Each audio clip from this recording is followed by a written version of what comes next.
Yuk kita cari tahu sesuatu yang mengagumkan tentang racun. Tidak, ini bukan video yang berisi 10 besar hewan paling berbisa. Memang ada beberapa video seperti itu di sini, tapi kali ini intinya berbeda.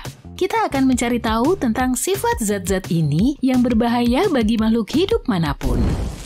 Ada 2 gelas di depanmu. Gelas pertama penuh dengan susu basi dan gelas lainnya berisi bisa dari salah satu ular paling berbahaya di dunia, Vipera aspis. Bagaimana menurutmu? Cairan dari gelas manakah yang dapat menyebabkan konsekuensi negatif bagi kesehatanmu? Jawaban yang benar adalah susu basi.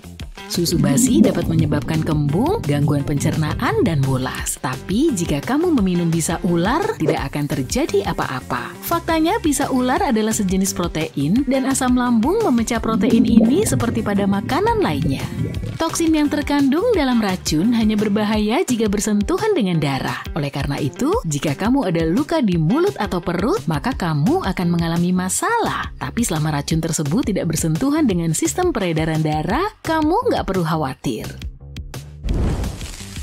Tapi tidak selalu seperti itu sih. Beberapa hewan mengeluarkan racun yang dapat menembus tubuhmu hanya dengan kontak fisik sekecil apapun. Tapi binatang berbisa harus mengantarkan zat berbahaya ini ke dalam darahmu. Dan omong-omong, inilah perbedaan antara beracun dan berbisa.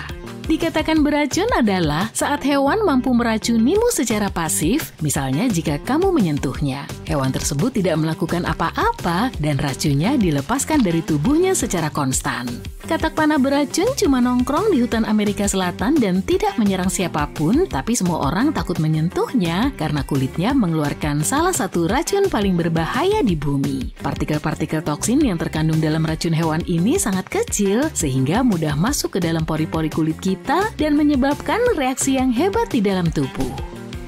Tapi hewan berbisa memiliki partikel racun yang lebih besar yang dapat masuk ke dalam tubuh hanya melalui suntikan. Hewan berbisa menggigit dan menyengat untuk menyalurkan racunnya ke dalam darah.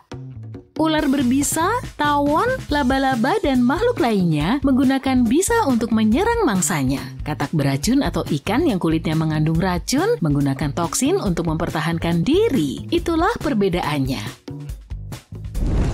Salah satu makhluk paling berbisa di dunia adalah ubur-ubur kotak. Saat menyengat, ubur-ubur ini menyuntikkan bisa yang sangat kuat ke dalam tubuh musuhnya yang mampu mempengaruhi sistem saraf dan sel-sel kulit. Ubur-ubur ini tidak hanya berbahaya bagi makhluk laut, tapi bagi manusia juga. Toksinnya bekerja dengan cepat dan dapat menyebabkan masalah kesehatan yang serius dalam hitungan menit.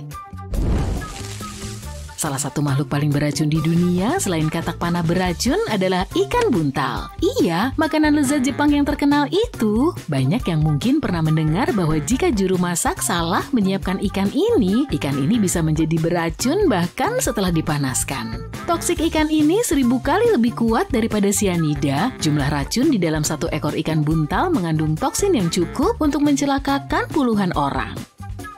Ketika merasakan adanya bahaya, ikan buntal akan menelan banyak udara bersama dengan air dan ukurannya pun membesar. Dalam kondisi ini, duri-durinya yang mengandung racun menjadi lebih berbahaya, jadi jangan pernah menyentuh ikan ini kalau kamu melihatnya di laut ya.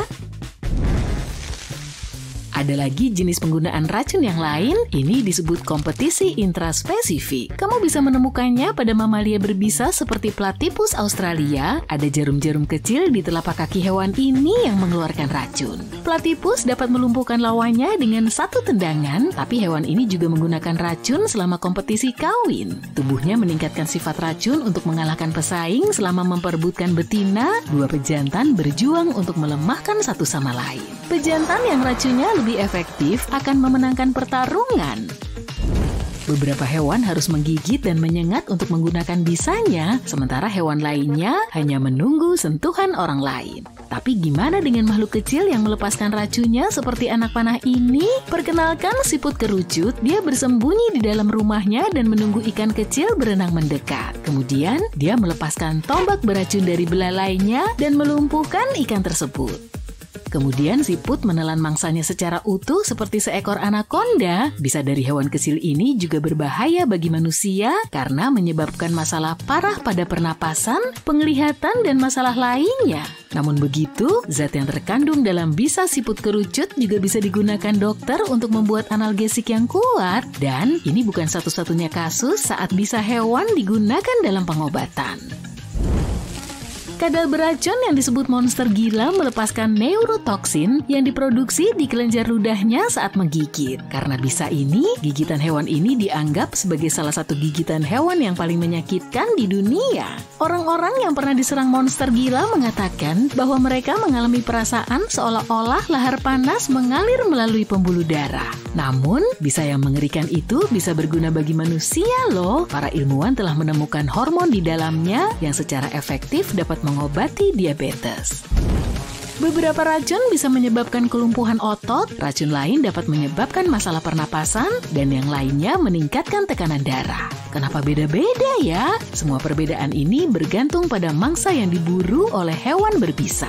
Contohnya, sebagian besar ular berbisa memangsa mamalia kecil yang memiliki metabolisme cepat. Oleh karena itu, reptil mengembangkan bisa yang mengganggu pembekuan darah sehingga terwelu yang berlari cepat bisa langsung kehilangan kendali atas tubuhnya. Namun demikian, bagi hewan berdarah dingin, siasat seperti itu kurang efektif. Itulah sebabnya beberapa jenis ular kobra menghasilkan racun neurotoksik yang dapat menghentikan transmisi di dalam sistem saraf. Zat tersebut secara efektif menyerang organisme makhluk berdarah dingin.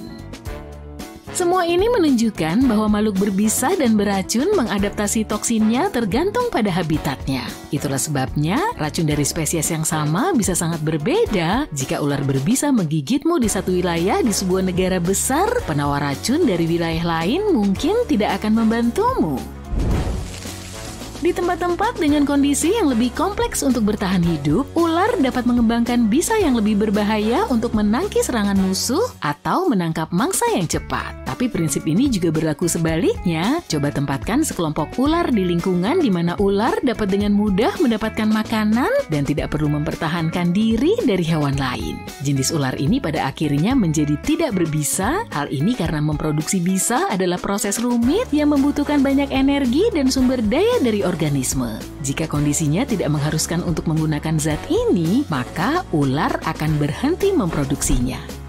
Hal ini terjadi pada ular laut. Ular laut termasuk hewan paling berbisa di bumi yang berburu ikan di dasar laut. Karena mangsanya jauh lebih cepat, ular laut harus mengembangkan bisa yang kuat yang dapat melumpuhkan ikan dengan cepat. Tapi salah satu spesies ular laut tidak lagi mendapatkan makanan dengan cara ini. Alih-alih berburu ikan, hewan ini mulai memakan telur ikan. Mangsa ini tidak melarikan diri, jadi ular tidak membutuhkan bisa lagi. Akhirnya, ular laut pun berhenti memproduksinya.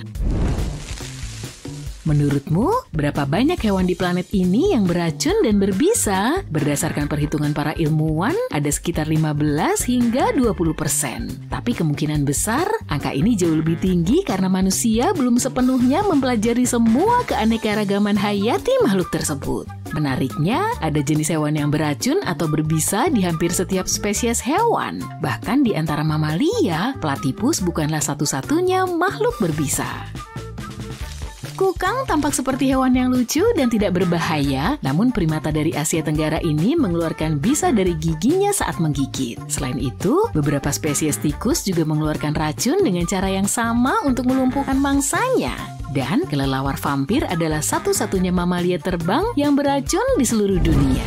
Oke, sekarang ini ada banyak sekali hewan beracun dan berbisa. Tapi bagaimana di masa lalu? Banyak ilmuwan percaya bahwa jutaan tahun yang lalu, dinosaurus berbisa hidup di bumi. Beberapa penelitian telah mengkonfirmasi hipotesis ini. Kelenjar dan jaringan berbisa dari reptil yang tangguh ini tidak bertahan hingga saat ini. Namun pada gigi beberapa dinosaurus, para ilmuwan menemukan celah kecil yang dimiliki oleh ular serta kadal berbisa modern. Ada kemungkinan bahwa monster prasejarah juga menggunakan lubang-lubang ini untuk mengeluarkan bisa.